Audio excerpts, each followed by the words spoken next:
How's it going, garden people? Welcome to the Hidden Gardens. I'm going to do a little walkthrough update of the Dogyard area and the raised bed garden area. As you can see, the dahlias that were planted in these pots are growing along. They could use some fertilizer, but other than that, they're still alive. Moving along in this next little container area, I have a Picture Perfect Nepeta, and that gets about 12 inches tall, about 2 feet wide, underneath an Early Wonder Camellia, which is very pretty. That gets about 8 feet tall, 6 feet wide, give or take. That's an evergreen, and it gets these really, really pretty pink blooms on it. Definitely a nice plant to have. It seems to be doing well. It's hardy down to a zone 7, which is what my garden is. It's a zone 7 garden.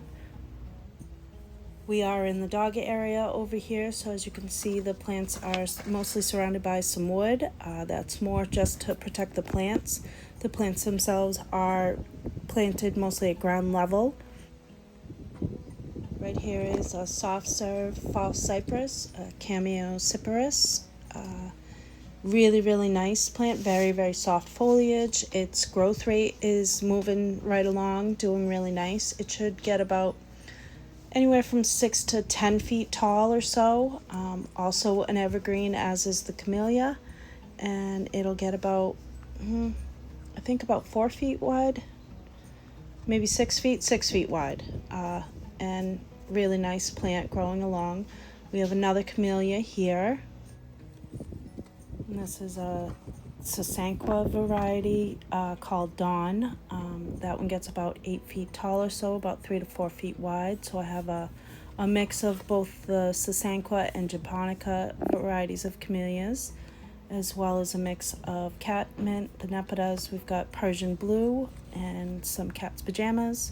And in the middle, you'll see I have two junior Walker's Low Nepeta. I did have a bunch of other Nepeta in here, some bigger ones, the Walker's Low, and I think a Blue Hill variety, I'm not sure. And they were pretty much engulfing this whole area, which was very, very pretty, but definitely smothering out the Blackhawks grass and pretty much smothering everything out. So I transplanted those not that long ago and popped in these more compact, lower growing varieties of catmint.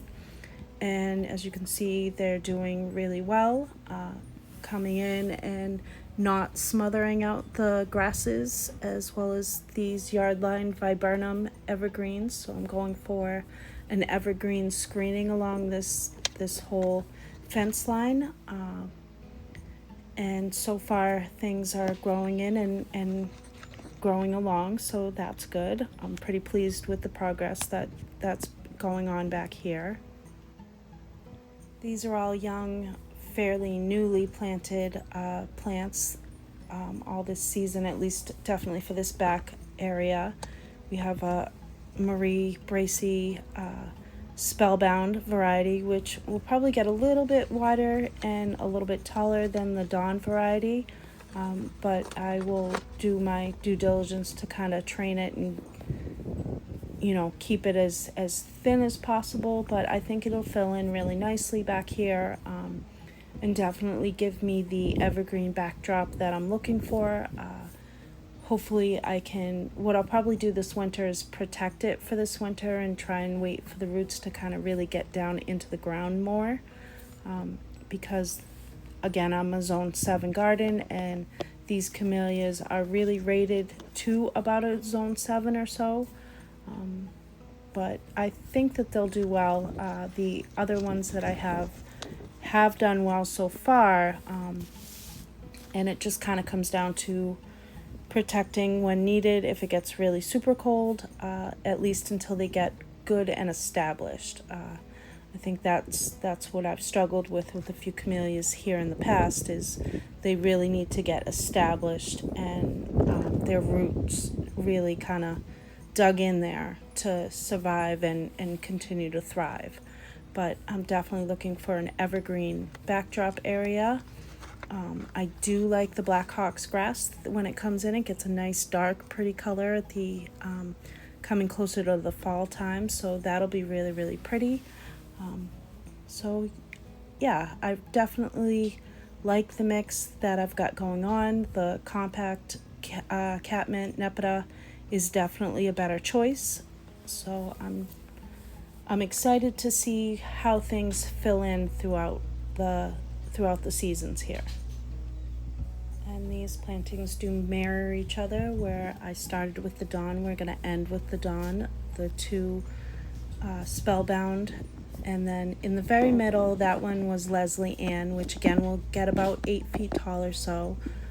Really, really pretty blooms on all of these, so I'll be excited to see when this all kind of fills in and gets up there, and especially come bloom time.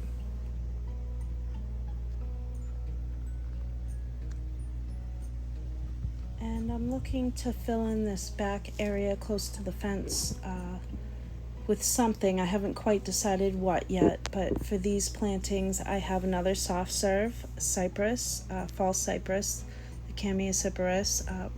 Definitely a pretty plant. I definitely enjoy this one. That one was like a little quart size plant when I planted it, so it's put on quite a bit of growth since then, and I've really enjoyed that. Behind that, I have a Bigfoot Clara that definitely was struggling a bit, but it seems to have bounced back and gotten its footings, as it were, and is doing really well now. So I'm definitely going to enjoy that filling in and doing its thing as well.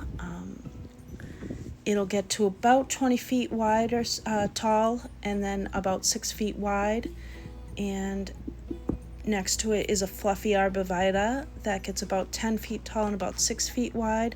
So I'll be looking for the Clara to fill in at the top and the fluffy arborvitae to fill in underneath it. In front of that is a Wine and Spirits Weigela. I think that's how you say it, Weigela. That one's got some really pretty dark foliage, pretty white flowers, so that'll be nice. Another Picture Perfect catmint, as well as an Alabama Beauty camellia, so this one's definitely been doing well as well. This has been in here for a season along with the Early Wonder camellia. That one has also been in there for a full winter season, so both of those are doing really, really well, and I'm certainly looking forward to those growing up and filling in. These ones will get a little bit bigger than the ones closer to the fence, which is perfectly fine with me. That's what I'm hoping for. I do have a couple of lilacs in pots over here, some weeding to be done as well. So you can check out my shorts if you want to see some of those in bloom. I do try to get things when they're in bloom and at least post them for shorts, so that things can, be caught when they're blooming. And this fluffy arborvitae is definitely more on the yellow side. That's its golden color when it gets more sun. I do kind of prefer them in a little bit more shade because they give off more of a neon color all year round, as opposed to this yellower color, golden color, some will say, in the summertime, but it does turn more neon come the fall.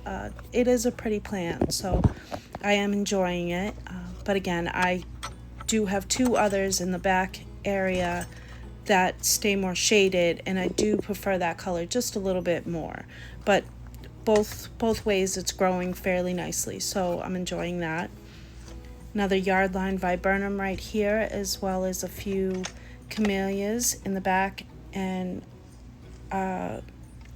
more yardline viburnum along this back behind the raised bed garden area, which is definitely an area that needs to be not only weeded, obviously, so try to ignore that part, but also pretty much revamped. The whole raised bed garden area is definitely in need of some reworking and redoing. This is about 4 or 5 years in. Those posts are fairly recent, but the rest of the raised bed garden is about 4 or 5 years old, and it's definitely showing some signs of breaking down. Over here is a bunch of clematis. I'm having a rough year with the clematis. I think it's more of a watering issue at this point. I'm not sure if I'm watering it too much or too little, or if I should just kind of leave it alone at this point. I planted a few in there, so the clematis can be a little touchy depending on your area and how humid you're getting, what type of rain or not rain that you're getting.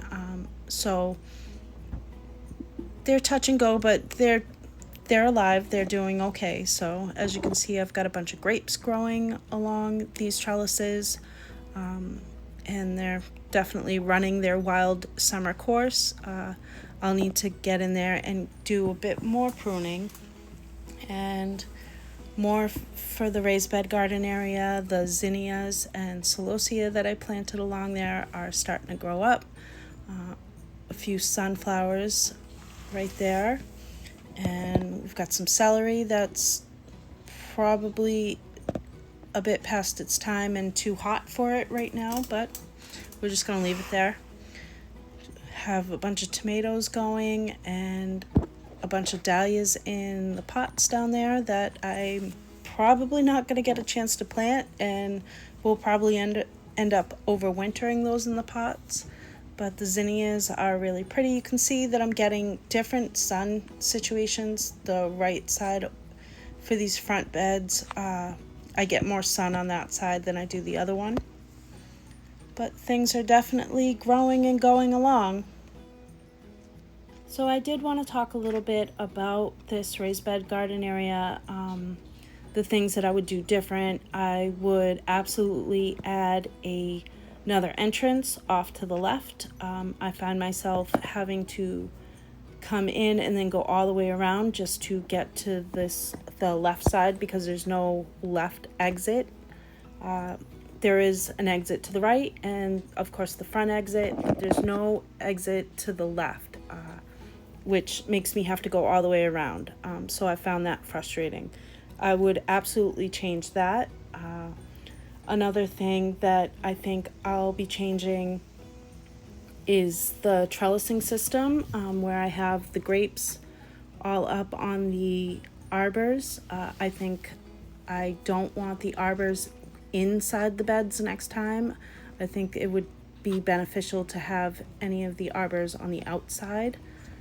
I do like the butterfly trellises as the surrounding gate for the raised bed garden. I do enjoy that. It definitely allows me to grow like these squash, these little acorn squash and butternut squash all along that side, and adds for extra trellising like for the grapes and such. So I do enjoy those. But here's the arbors that I was talking about. I would absolutely change that setup of it. I also think that each grape plant would serve better within its own container. Right now they're in their own raised bed. I think making it a smaller, like a raised bed box, so to speak, for each grape would probably be a better way to go. As well as the blueberries, I'm definitely getting more birds are eating the blueberries than I'm getting to. So some better way of able to screen in the blueberries would probably be a good idea. But I am pretty pleased as to how things grow and go along in the raised bed areas. You can see the tomatoes do really well as long as I limb them up and use some garden straw for mulch. I definitely do get a good harvest of those, as well as the cucumbers. But I think having a lot more places for things to trellis up is definitely a great idea.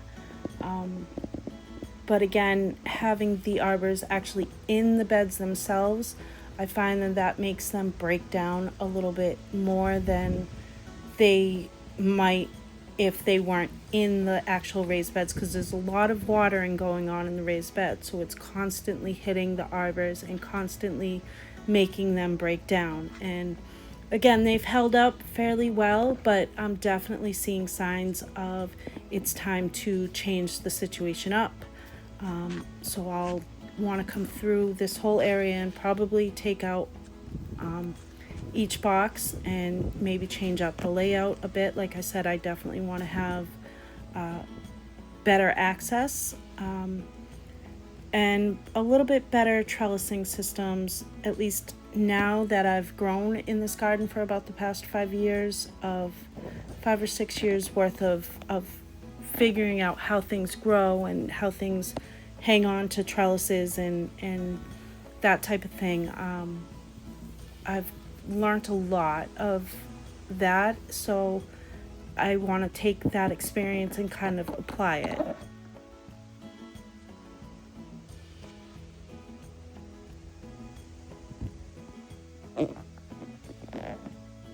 Though, as you can see, this gardening season is turning out to be an abundant one, at least in terms of tomatoes as well as the grapes. The grapes are definitely, I think if I trim the grapes smaller, keep them, because I have them branched out throughout the garden sides, and that Concord grape in the middle is starting to come out into the middle, and I did that on purpose. But if I kept them shorter, then I would probably get thicker grapes. So right now I've got fairly thin, small ones. But I mean, I'm fine with that. I like the look. I like that they're pretty like that. But that also is a learning experience in itself as to how to train things along and where to train things along, and also to make it easier access to be able to prune things. Like in the summer, right now I need a step stool in order to reach things that are up high. So, bringing things down more where I can reach them is probably a good idea, or at least making sure that I can reach them with the step stool, because there are some areas where I have to climb onto the garden beds to get way up there, which is fine for now, but as I get older, not as much of a good thing to be, trapezing around the garden area. Mr. Gnome over there looks over the whole garden. So more clematis on this side. Again, I'm having a major watering situation going on. But as you can see, I've got some gardenias over here in pots that I moved from the front, and they're blooming. So they like this area. So I really want to figure out somewhere to incorporate these gardenias in this back area somewhere, since they seem to really like this particular spot. So that's the raised bed garden update as it's going. Like I said, there's a bunch of dahlias right there in little containers that, honestly, I'm probably going to end up keeping them into the containers and overwintering them, and then maybe finding a good spot for dahlias next season. And of course, the bunnies are also growing their own little things in my garden. They had initially made a hole over in the tomatoes, and I had to cover that up so that and discourage them from going there, because I didn't want to drown out the little babies. But in that little area, I'm just careful of how I'm watering right there, and their babies take about 2 weeks or so. So if you ever find little baby bunnies, just try and stay away from the watering area. Try not to soak them, and they'll be gone within a few weeks. So I try to work with the bunnies in the area, or at least try not to plant too many things that they're going to eat, or protect what I can and work around them, because they're definitely here, and that's not going to change. But for my area and my garden, I'm enjoying it, and I'm looking forward to future plans, maybe changing up the greenhouse and doing lots of things. So I hope that you'll consider subscribing, because it does help me out. It helps my channel. And I hope that this video helps to inspire you to continue along on your gardening journey, whatever that looks like for you. And thank you for coming along on mine.